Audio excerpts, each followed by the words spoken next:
এই তো আমি ম্যাগি নিয়ে নিলাম 3 প্যাকেটের মতন, আর এইবার হচ্ছে জলের মধ্যে আমি ম্যাগি 3টেই দিয়ে দেব। দেখো আমরা হয়তো অনেকেই ভাবি দূর এটা আবার কি ভিডিও, ম্যাগির ভিডিও, ম্যাগির আবার কোনো ভিডিও হয় নাকি?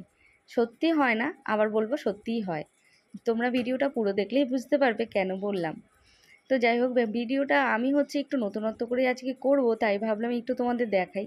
একঘেয়েমি ম্যাগি খেতে খেতে তো আমরা সবাই একদম গেছে। ডিম, পেঁয়াজ আর ওই যে কর্ন আমি রেডি করে রেখেছি। আর এদিকে কড়াতে বসিয়ে দিয়েছি তেল, এবার দিয়ে দিলাম কিছুটা পেঁয়াজ কুচি। আর ম্যাগিটা জানো তো 90% সেদ্ধ করে আমি জল ঝরাতে দিয়ে দিয়েছি।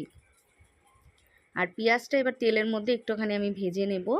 এবার ভেজে নিয়ে তারপরে এই যে ম্যাগি মশলা আর কাঁচা লঙ্কা কুচিয়ে রেখেছি। আর এদিকে দেখো ম্যাগিটা তোমাদের একটু দেখাই যে ঝরঝরা করে রেখেছি, কিন্তু 90% সেদ্ধ করবে। আর এদিকে কাঁচা লঙ্কা আর ম্যাগি মশলা এই দুটো আমি দিয়ে দিলাম তেলের মধ্যে। এইবার কিন্তু আমি দিয়ে দেব দুটো মাত্র ডিম। এবার এটাও সুন্দর করে নাড়বো। আর দিয়ে দেব কিছুটা কর্ন। কর্নটা কিন্তু যেটা বাজারে মার্কেটে সবজিওয়ালার কাছে পাওয়া যায় প্যাকেট করা, সেটাই। এটা কিন্তু কোনো সেদ্ধ কর্ন নয়। তো তোমরা চাইলে সেদ্ধ কর্নও দিতে পারো, এটা কিন্তু কাঁচা ছিল।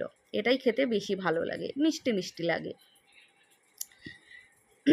তো এবার দিয়ে দিলাম একটু সোয়া সস। এখানে কিন্তু কোনো রকম হলুদ দেব না। আর কালারটা ভাবছি এরকম কেন হয়েছে, কালারটা হলুদ দেইনি না, ম্যাগি মশলা সস দিয়েছি তো, তাই কালো কালো হয়েছে। আর এবার দিয়ে দিলাম ম্যাগিটা। এবার সুন্দর করে নেড়ে চেড়ে নামিয়ে দিলেই কিন্তু আমার ম্যাগি রেডি। আর অফ ক্যামেরায় আমি লবণটা কিন্তু দেখে নিয়েছিলাম, লবণ টবণ সবই ঠিক ছিল। কারণ তোমরা তো জানো ম্যাগি মশলার মধ্যে লবণ অলরেডি থাকে। তো যাই হোক, এইবার হচ্ছে ম্যাগিটা কিন্তু এবার তোমরা চাইলে একটু বাদাম ভাজাও কিন্তু দিতে পারো। আমি আর বাদাম ভাজা দেইনি, যেহেতু আমি কর্ন দিয়েছি। তাহলে তোমরাই বলো তো, এরকম করে কি আমরা সচরাচর বাড়িতে করে খাই না না? তার জন্যই দেখানো ভিডিওটা, যে একটু এরকম করে নতুনত্ব করে খেলেও কিন্তু বেশ ভালো লাগে। উপরে দিয়ে দিয়েছিলাম একটু ঝুরি ভাজা। এবার বলো তো, দেখে লোভ লাগছে তো? তো যাই হোক, এরকম কিন্তু নতুনত্ব ছোটোখাটো ভিডিও দেখার জন্য আমার চ্যানেলটা সাবস্ক্রাইব করে রেখো।